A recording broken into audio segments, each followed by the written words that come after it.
Hi everyone, this is M. Today I will break down the Singapore property market in 2026 with clear facts. No sugarcoating, no fluff, if you are buying, selling, or investing. This will help you stop guessing and start acting with clarity. The market is entering a new phase. You either understand the shift or you get caught on the wrong side of the curve. Let's get into it. Singapore 2026. Macro outlook 2026 will not be a repeat of 2023 to 2025. The environment is changing in three structural ways. Interest rates. Stabilizing rates will not go back to the cheap money era. Anyone waiting for 1% mortgages is dreaming. However, you can expect stabilization with mild downward pressure. This creates more predictable holding cost for buyers and investors. Government will keep cool measures, not remove them. Cooling measures will not disappear. Forget hoping for that. ABSD and LTV rules will continue because Singapore cannot risk runaway prices. This means property will remain a controlled asset class, not a free-for-all. Supply bunching. Arriving large numbers of units from the 2021 to 2023 launches will top around 2026. This creates more real choices for buyers.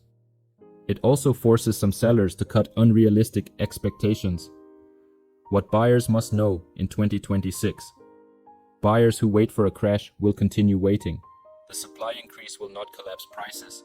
It will merely create pockets of opportunity. Resale will offer better value than new launches.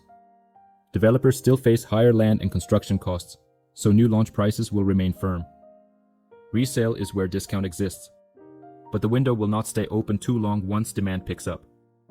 Buy future growth, not past headlines. By the time mass market buyers read about an area's potential, the growth is already priced in.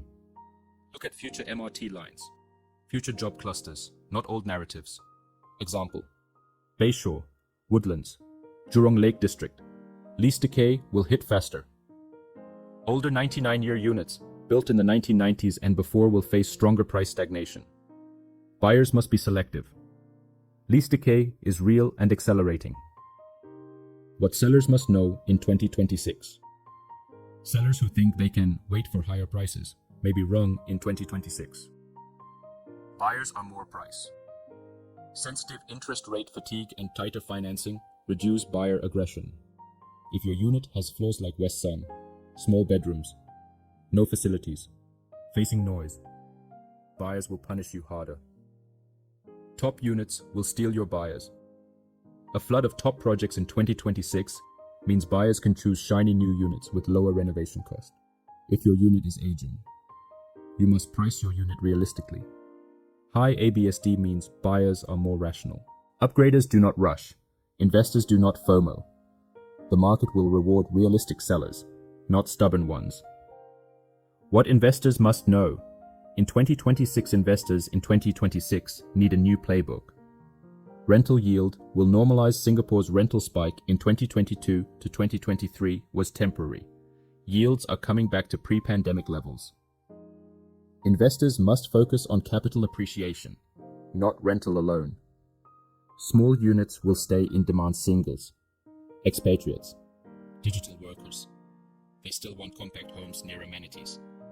These units remain the easiest to rent and sell, but you must buy at the right entry price. Freehold is not always the best investment. Freehold units bought at a premium do not always outperform.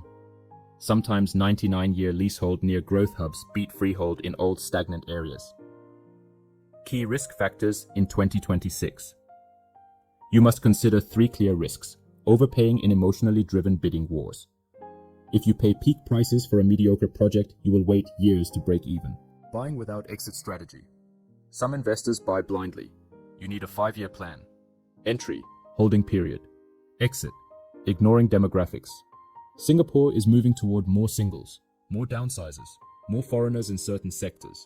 Demand profile changes. Product strategy must change too. The sectors to watch in 2026: A. OCR, outside central region. Resale underpriced relative to new launches. Good entry point for own stay and long-term investors. City fringe projects improved connectivity. Mixed-use planning. New commercial belts will lift long-term values. Landed properties. Demand will stay strong because supply cannot increase. Owners are wealthier. Prices remain sticky. Final outlook for 2026. This is the reality. Singapore property will not collapse. It will not cheapen.